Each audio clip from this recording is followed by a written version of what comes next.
Be'ezrat Hashem, today we are doing Daf Samech Amud Aleph. We're holding on Daf Nun Tet Amud Bet, where it says Tanu Rabbanan. So it's about 6 lines from the bottom. So says the Gemara, Tanu Rabbanan. Anusat Atzmo, we're talking about who a Kohen Gadol is allowed to marry. So Anusat Atzmo Umfutat Atzmo Lo Yisa. If he was me'anes a lady or mefateh a lady. Me'anes means by force. Mefateh means not by force, but he convinced her to be together. So if he did that, lo yisa, he's not allowed to marry her. Ve'im nasa nasui, but if he married her, he's married. Anusat chavero umfutat chavero.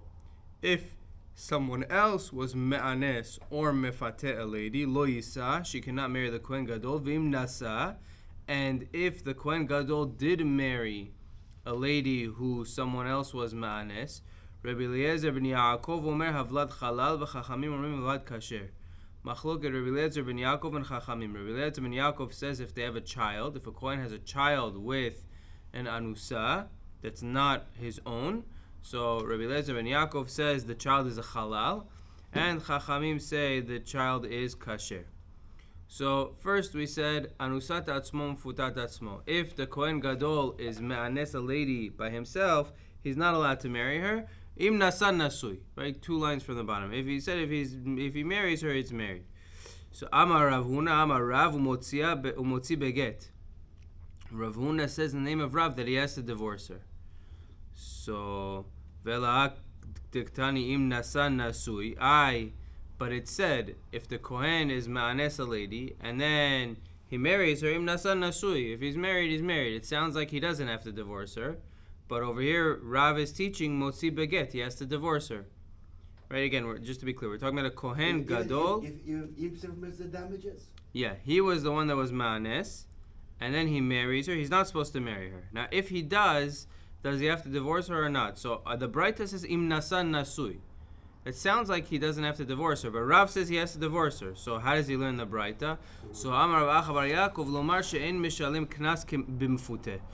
Im nasan nasui is telling me that he doesn't have to pay a knas if he marries her by a mufuteh. The halacha is that if someone convinces a lady to be together, someone convinces a betula to be together with him, so he has to marry her and take responsibility for her, and if he doesn't, then he has to pay a knas.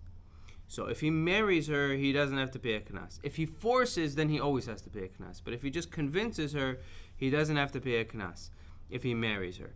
So when it says im nasan nasui, it means that if the Kohen Gadol did this, he was mefateh a lady, he convinced a betula to be together with him.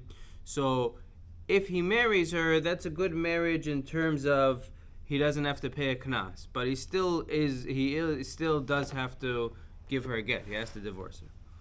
Okay. Azav Rav Gavia mi beketil amra lishma'ata kameh de Rav Ashi. So Rav Gavia, he said this teaching in front of Rav Ashi that the Kohen Gadol has to divorce her if he marries mefutat atzmo. Amar le v'harav v'Rabbi Yochanan d'amri tarvayu bogeret umukates lo yisa v'im nasan nasui. So he said, Rav and Rabbi Yochanan say that a Kohen Gadol is not allowed to marry a bogeret or a mukat etz. Bogeret is somebody who she became older than a na'ara and now her betulim are not full anymore. And mukat etz is somebody who the betulim got taken out by some piece of wood or something, not through bia. What do you mean bogeret betulim? What's wrong with the bogeret betulim? When she gets a little bit older, when she passes na'ara, her betulim become a little bit less. It's not as closed off anymore, and therefore she's not a full 100% betula. Her betulim are not fully there. It goes by the age. So that's what we learned last time. Yeah. So they say that the Kohen Gadol is not allowed to marry these ladies. Vim nasan nasui, but if he marries, he's married. So you see, im nasan nasui means he doesn't have to divorce. So alma, you see that sofa liyot bogeret tachtav, sofa liyot mukatetz tachtav.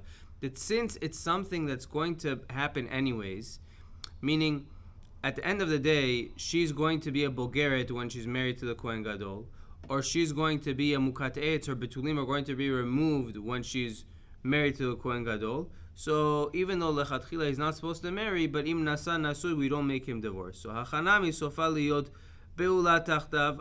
Over here also, she's going to be be'ula tachtav by be'ulat atzmo. If a kohen gadol is together with a betula and he makes her no longer a betula, but that's something that anyways is going to happen in their marriage through him. So therefore, they shouldn't have to divorce. So kasha, the Gemara says, you're right, that's a question. We're willing to live with the question, but that's a question. Okay, next part of the Braita said, Anusat chaver umfutat chaver lo isa. That if someone else was me'anes a lady, or mefateh a lady, meaning they were convinced the lady to be together, or they did it with force. So we said he's not allowed to, Kohen Gadol is not allowed to marry. V'im nasa, and if he does marry and he has a child, Rabbi Eliezer ben Yaakov omer havlad chalal. Rabbi Eliezer ben Yaakov says if the Kohen Gadol has a child with an anusa, that child is a chalal. V'chachamim romim havlad kasher. Chachamim say the child is kasher. So Amar Rav Huna, Amar Rav, halacha Rabbi Eliezer ben Yaakov. V'chen Amar Rav Gidel, Amar Rav, halacha Rabbi Eliezer ben Yaakov. So they say halacha is like Rabbi Eliezer ben Yaakov, that the child is a chalal. Igad Amri, Amar Rav Huna, Amar Rav, my ta'amad Rabbi Eliezer ben Yaakov. Some have a different version. Rav Huna, Amar Rav said, not halacha is like Rabbi Eliezer ben Yaakov, but he said, what's the reason of Rabbi Eliezer ben Yaakov? That he says that this child of a Kohen Gadol and an Anusa is going to be a chalal. So what's his reason? Savra laki Rabbi Elazar. He holds like Rabbi Elazar. Rabbi Elazar holds any bia, even of two kosher people, makes a lady a zona. And if she becomes a zona, even if it's ones, it makes her a zona. If she becomes a zona, then she's a isur lav to a kohen and a kohen gadol, and that would produce a chalal. So that's what Rabbi Eliezer ben Yaakov holds. He holds like Rabbi Elazar, that this type of bia would make her a zona. So the Gemara says, "Umisavra la kavate." What? You're going to tell me Rabbi Eliezer ben Yaakov holds like that? That this type of bia makes the lady a zona? V'kai malan mishnat Rabbi Eliezer ben Yaakov kav v'naki. We always say that whatever Rabbi Eliezer ben Yaakov says is kav v'naki. He didn't say much; it's a small amount what he taught, but it's naki. We always paskin like him. So whatever Rabbi Eliezer ben Yaakov says, we go like him. Vilu beha amar Rav Amram amar Rav ein halacha. But this, that a bia that is between two kosher people makes her a zona, that halacha of Rabbi Elazar, we don't paskin like. So it cannot be that Rabbi Eliezer ben Yaakov holds that way, because we always follow Rabbi Eliezer ben Yaakov. So Kasha, the Gemara says, you're right, that's also a good question. We're willing to live with it, but that's a good question. You can't say that Rabbi Eliezer ben Yaakov, that Rabbi Eliezer ben Yaakov holds like Rabbi Elazar if we don't follow Rabbi Elazar with regard to that. Okay, Rav Ashi Amar, B'yesh Chalal Mechai Ve'aseh Kamifligi. Rav Ashi says the machloket here in this Braita, whether the child of Anusa to a Kohen Gadol is a Chalal or not, is a machloket whether Chayve Aseh could create a Chalal. So, you have Isurim to a Kohen and a Kohen Gadol. We're talking specifically about a Kohen Gadol. So you have Almana, Grusha, Chalala, Lo Yikach, it says. Those are all Isur Lav. And then you have an Aseh that says Ki'im Betula Me'amav Yikach. It says he has to take a Betula. That's an Aseh. Question is, from that Aseh, would that create a Chalal or no? A Lav would create a Chalal. If a Kohen Gadol is with an Almana, or Grusha, or Zona, or Chalala, that creates a Chalal. But if it's with somebody who's just not a Betula, he's being over an Aseh, does that create a Chalal or no? That's the Machloket. The Rabbi Eliezer ben Yaakov says Chalal, and Chachamim say, no, it's not a Chalal. So Rabbi Eliezer ben Yaakov Savar Yesh Chalal Mechai Ve'aseh. Rabbi Eliezer ben Yaakov holds that from Chai Ve'aseh, from being with somebody who's not a Betula, that creates a Chalal for a Kohen Gadol to be with somebody who's not a Betula. Rabbanan Savri En Chalal Mechai Ve'aseh. Rabbanan, they argue, they say no. My ta'amad Rabbi Eliezer ben Yaakov. How come Rabbi Eliezer ben Yaakov says that it creates a Chalal? Tichtiv, it says in the Pasuk, Almana ugrusha v'chalala zona et ele lo yikach, ki im betula me'amav yikach isha. That's the Pasuk, that he cannot take almana, grusha, chalala, zona, only a betula. Uchtiv, and then it says in the next Pasuk, v'lo yechalel zar'o be'amav, that he should not make a halal. So it sounds like any of those would create a halal. Even a betula, someone who's not a betula, would create a halal. So akulahu, when it says it's going to create a halal, that's going on all of the ladies listed above, even a betula, someone who's not a betula. V'Rabbanan, Rabbanan, how do they understand? Ele hifsik ha'inyan. The pasuk says ele. In the list of these, in the list of the ladies, it says ela. It says almana, grusha, chalala, zona. Et ele lo yikach. It says these, it groups them together, lo yikach, and then it says ki'im betula. So ele is grouping together the first group and separating between the lavin and the aseh of taking a betula. So that creates a hefsek, and therefore when it says it creates a halal, lo yichalel zaro ba'amav, it's only going on the first list, not someone who's not a betula. Rabbi Eliezer ben Yaakov, what's Rabbi Eliezer ben Yaakov going to respond? Amar, he says, ele, when it says in the pasuk, ele lemeute nida. That's coming to say, ele, these lavin create a halal, but not a nida. That a nida does not create a halal. If a Kohen Gadol is together with ishto nida, the child is not a halal. So keman azlaha detanya me'ele ata oseh halal vi ata oseh halal minida. Who does this teaching go like? That the teaching says that from these ladies listed, almana, grusha, halala, zona, that's what makes a halal, but not nida. Keman ki Rabbi Eliezer ben Yaakov. That goes like Rabbi Eliezer ben Yaakov, because ele, he learns, is saying these ladies, not a nida. As opposed to chachamim, they see these ladies and not a beula. Rabbi Eliezer ben Yaakov, Rabbi Eliezer ben Yaakov, nechtav al ele lebesof. According to Rabbi Eliezer ben Yaakov, you don't need the word ele to be before betula, because betula is included in making a halal according to him. So why doesn't it say ele after the word after betula? So the Gemara says kasha. You're right. Again, kasha. A few times the Gemara, asks a question and it says kasha.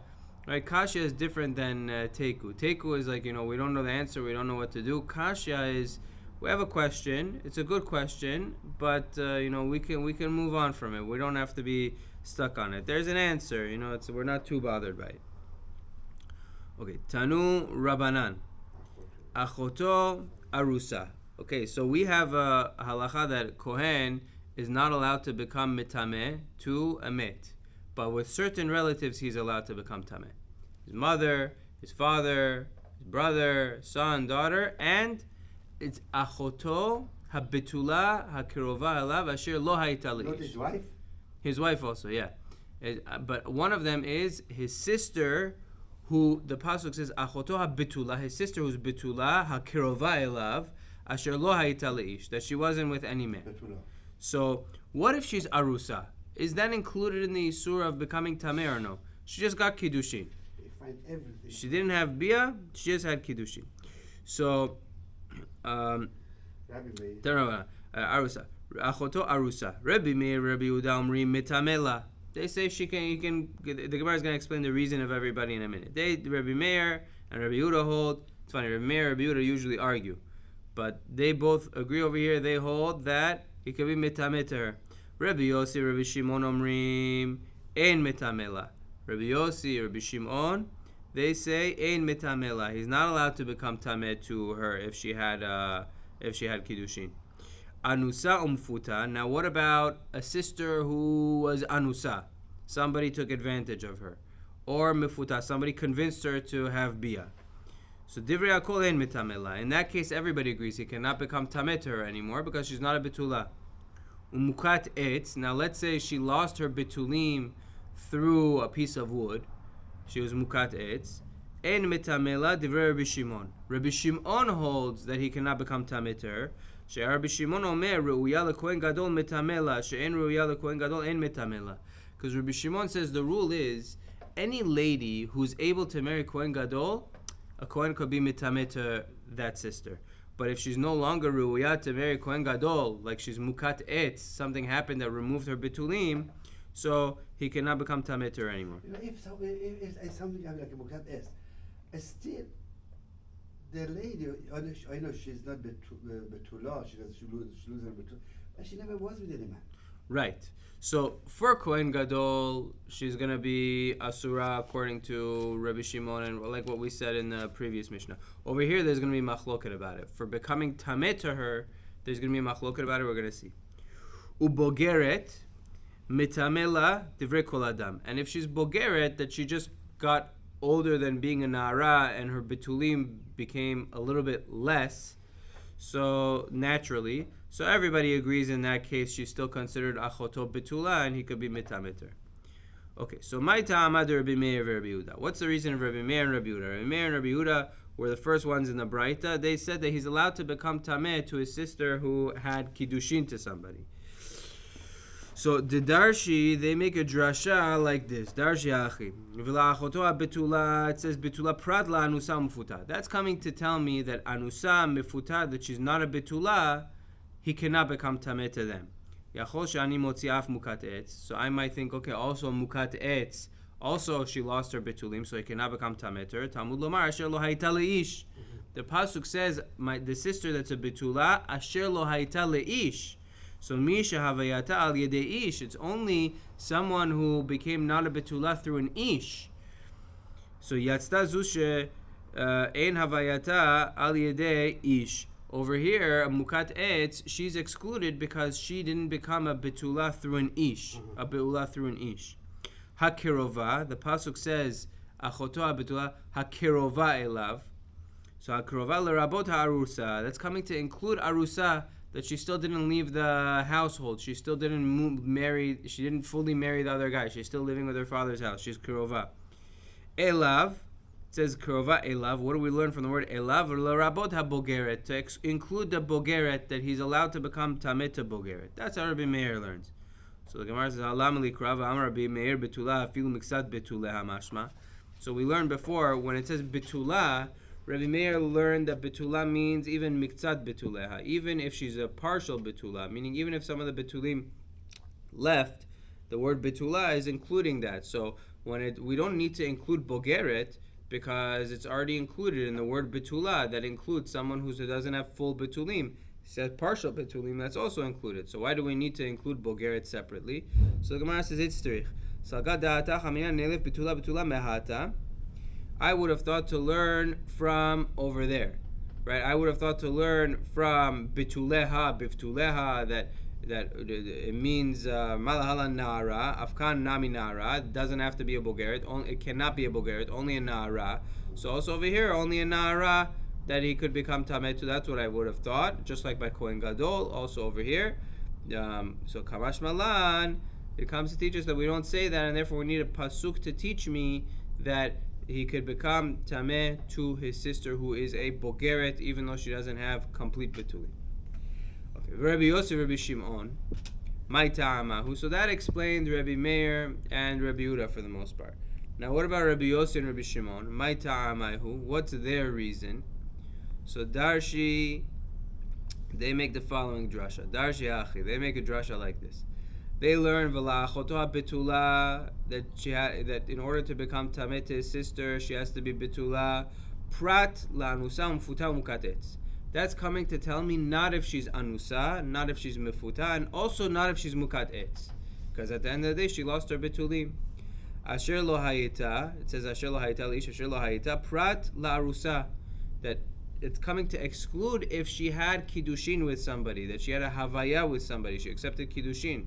So asher lo hayita means she didn't accept any kiddushin, but if she accepted kiddushin, then they hold not like Rabbi Meir and Rabbi Yehuda, but they hold that he's not allowed to become tameh to her anymore.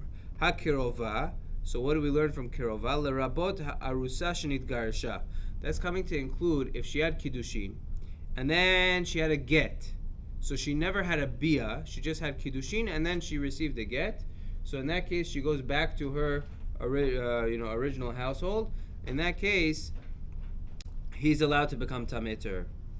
Elav lerabot et habogeret, and from the word elav, we learn that he's allowed to become tameh to his sister, even though she's a bogeret and she lost some of her betulim, meaning naturally the betulim diminished a little bit, still she's considered betula with regard to this, and he's allowed to become tamiter.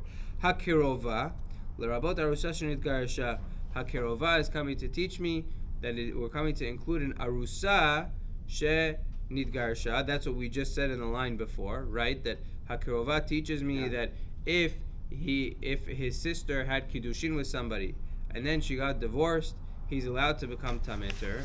So the Gemara says, "Va'amar Rabbi Shimon ru'ya lekohen gadol mitamela, she'en ru'ya lekohen gadol ein mitamela." Rabbi Shimon taught, he said in the Braita, that in order for a kohen to be mitameh to his sister, she has to be at a stage where she would be muteret to a kohen gadol.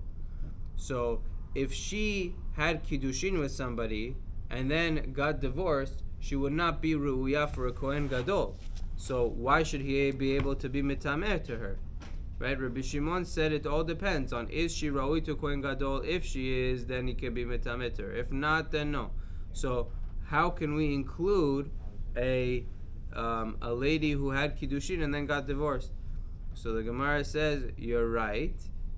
Shani hatam de Rabbi Rachmana kirova. Over there it's different because the Torah included from the word kirova to teach me that this lady who had kiddushin and she got divorced. But you're right, generally she would have to be ra'ui to be married kohen gadol, but we have over here a limud from the Torah specifically. So the Gemara says, Yachi mukat etz nami.